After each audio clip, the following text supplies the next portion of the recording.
여러분은 어떻게 불러줄 때 마음이 좀 편안해지십니까? 엄마 혹은 아빠입니까? 다 그런 건 아니겠지만 자식들이 자신을 부를 때 뭐가 또 필요한데? 라고 생각할지도 모르겠습니다. 아들 혹은 딸입니까?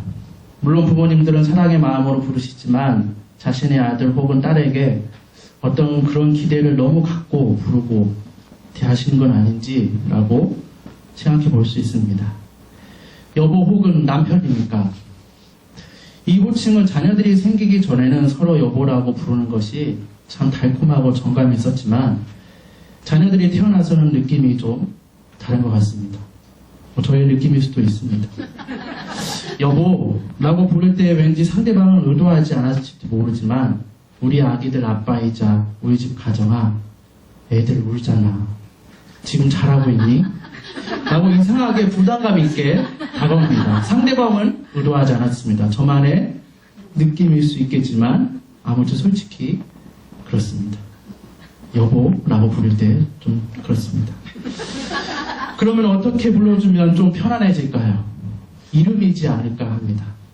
누구야? 엄마도 아니고 아빠도 아니고 남편도 아니고 선생님도 사장님도 아니고 팀장 부장님도 아닌 누구야? 그래서 친구들끼리의 만남이 참 어떤 면에서 편안합니다.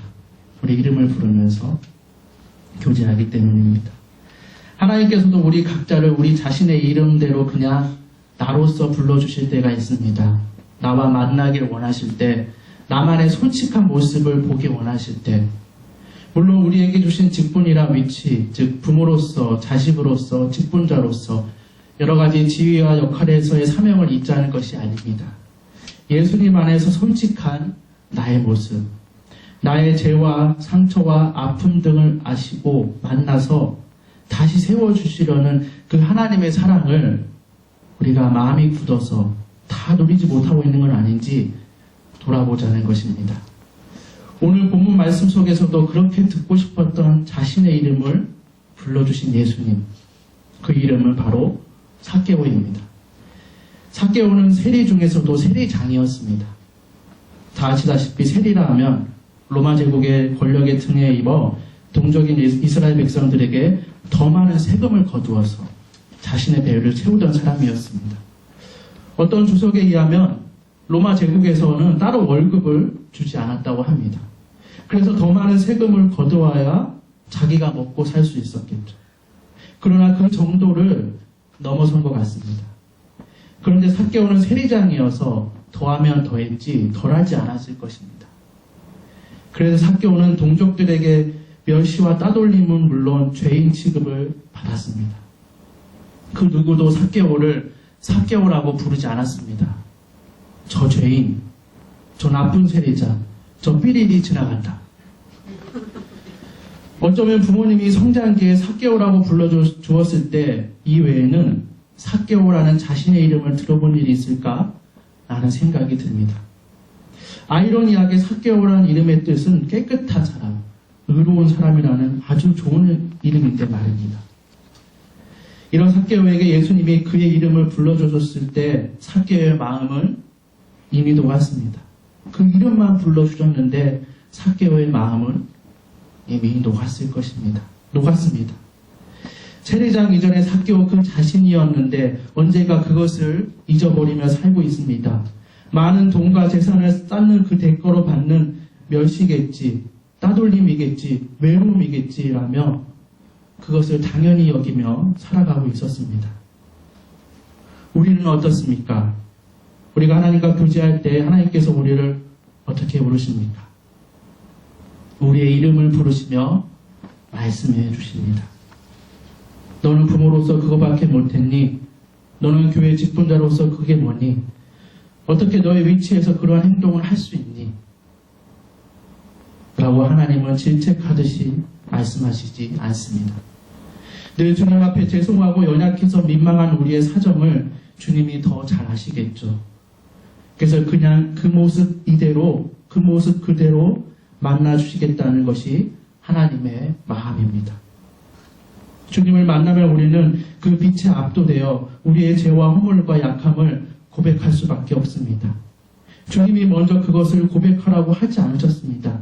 우리가 먼저 고백하게 되는 것입니다. 삭개오가 그랬습니다. 8절 말씀입니다.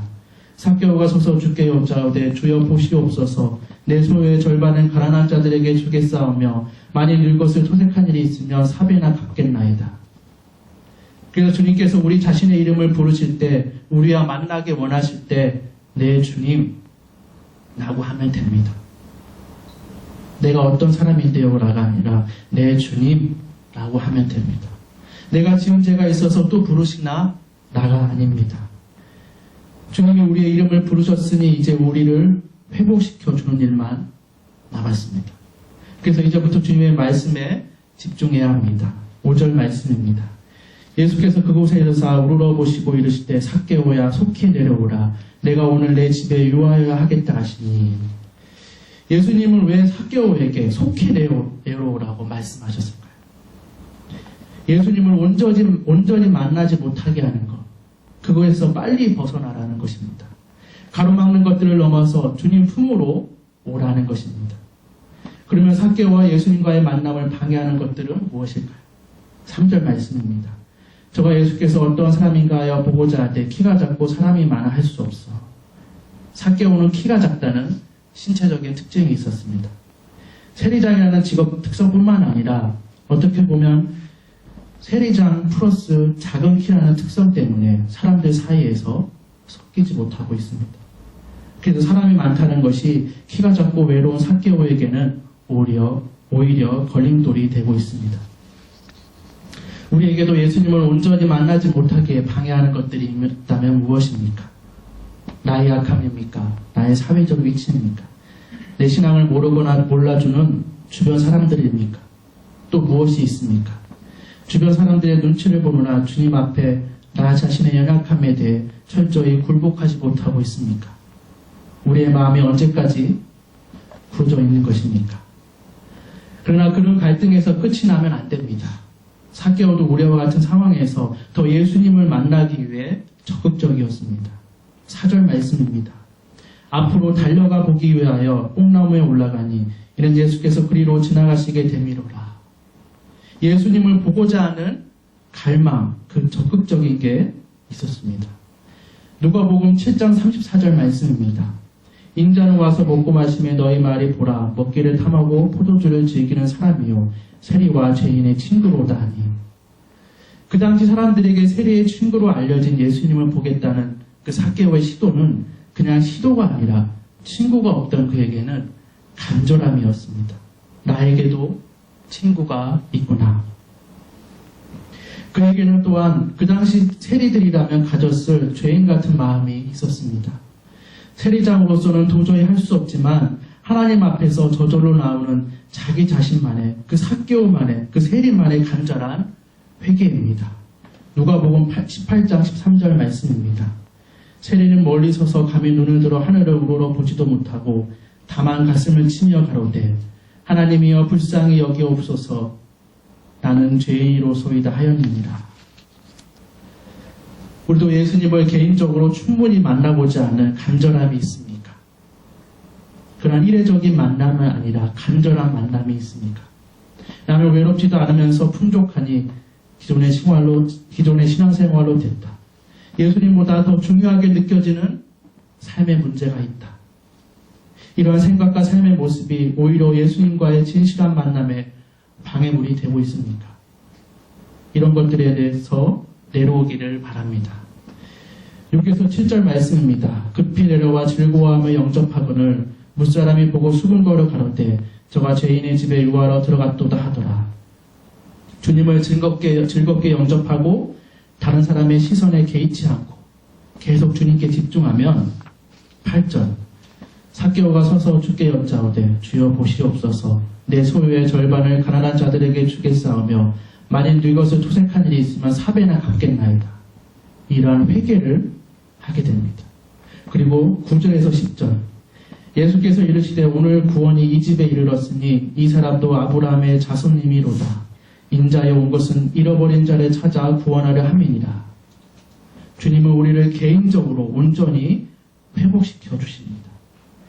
구절에서 말하는 구원은 예수 그리스도를 통해 나의 죄를 고백하고 삶의 모습을 이전과는 완전히 바꾸고 아브라함의 자손, 즉 이제 온전히 하나님을 믿는 믿음으로 살겠다는 것입니다. 이것이 주님이 우리 개인을 회복시켜 주시는 것입니다. 이전과는 다르게 믿음으로, 더욱 믿음으로 사는 것입니다. 왜 믿음으로 살라고 할까요? 우리가 믿으려 하는 대상이 하나님이기 때문입니다. 그래서 하나님에 대한 믿음이 생기는 것이 회복입니다. 다른 것이 아닙니다. 회복하면 힐링하면 어떤 느낌적인 감정이 떠오르지만 그게 다가 아닙니다. 그래서 우리의 감정이 차분하게 되는 것이 회복의 다가 아닙니다. 내가 세상에서 성공하기 위한 동력을 얻는 것이 회복의 다가 아닙니다. 회복은 이전의 좋은 상태로 되돌려 놓는 것입니다. 우리에게 좋은 상태가 있었다는 것입니다. 우리가 이전에 얼마나 순수하게 하나님을 믿고 의지했습니까? 하나님에 대한 믿음이 생기고 다시 생기는 것, 회개를 두려워하지 않는 것, 회개 이후에 변화된 삶을 갈망하는 것, 이것이 회복입니다. 그래서 우리의 감정이 상처와 절망으로 이제는 소진되지 않고 6절, 사개오처럼 주님을 즐겁게 영접하는데 다 소진되고 내 마음에서 주님이 더 커지도록 하는 것입니다. 8절 하반절, 네 것을 토색한 일이 있으면 4배나 갚겠나이다. 4배나 갚겠다는 것은 율법대로 확실히 하겠다는 것입니다. 의지적으로도 이제 변화된 삶을 향해 나아가겠다는 것입니다. 마지막으로 주님은 또한 우리를 공동체적으로 회복시켜 주십니다. 9절 말씀입니다. 예수께서 이르시되 오늘 구원이 이 집에 이르렀으니 이 사람도 아브라함의 자손이로다. 예수님께서 이 말씀을 굳이 왜 많은 사람들이 있는 앞에서 하셨을까요? 집에 가서, 삭개오의 집에 가서 하셨을 수도 있을 것 같은데요. 이 말씀은 삭개오뿐만 아니라 삭개오를 멸시하고 미워했던 이스라엘 백성들이 특별히 꼭 들어야 할 말씀이기 때문입니다. 세리 같은 죄인은 구원받을 수 없다는 당시의 이스라엘 백성들의 생각을 바꾸고 그동안 자기들만 아브라함의 자손이라고 생각했지만 그것이 아니다. 누구든지 예수님을 만나서 회개하고 믿음을 갖게 되면 다 아브라함의 자손이다. 너희들이 친히 챙겨줘야 할 신앙 공동체의 한 사람이다. 라는 것입니다. 다음 10절, 인자에 온 것은 잃어버린 자를 찾아 구원하려 함이니라. 여기서 잃어버린 자는 먼저 이스라엘 공동체에서 왕따를 당한 삭개오였습니다. 그런 삭개오 같은 사람들을 예수님이 찾아 구원시켜 주셨다는 것입니다. 우리는 다가가지 못했지만 예수님이 직접 우리 공동체에 보내주셨다는 것입니다. 그래서 우리도 우리 공동체에 잃어버린 사람들은 없는지 돌아봐야 합니다. 삭개오와 같이 혹시나 개인적인 약함이나 문제 때문에 공동체 주변에 머물고 있는 사람들을 챙겨주고 그들을 인정해주는 것이 바로 우리 공동체가 회복되는 방법 중에 하나입니다. 이제 설교 말씀을 마치겠습니다. 삭개오야. 예수님께서 이름을 불러주시는 것만으로도 삭개오는 이미 마음이 녹았습니다.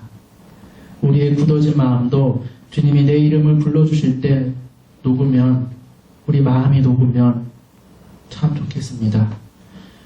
주님 앞에서 나의 솔직한 모습도 또한 보게 될 것입니다. 그것이 두렵기도 합니다. 그래도 괜찮습니다. 그리고 주님이 우리의 이름을 부르셨으니 이제 우리를 회복시켜 주실 것입니다. 나는 원래 하나님을 믿는 사람이다. 무엇을 그렇게 걱정하고 두려워하냐? 나에게는 같은 믿음을 가진 교회와 신앙 공동체가 있다. 매일의 삶 속에서 자꾸 잊게 되는 이 진리를 다시 붙드는 것입니다. 그리고 주변을 돌아보는 것입니다.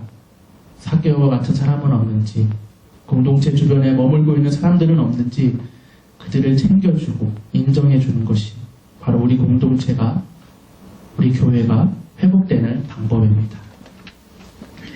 우리 각자와 우리 공동체를 향해 부르시는 그 주님의 음성, 우리가 다 응답하게 되고 이와 같이 회복의 은총을 다 누리게 되는 우리가 되기를 간절히 바랍니다.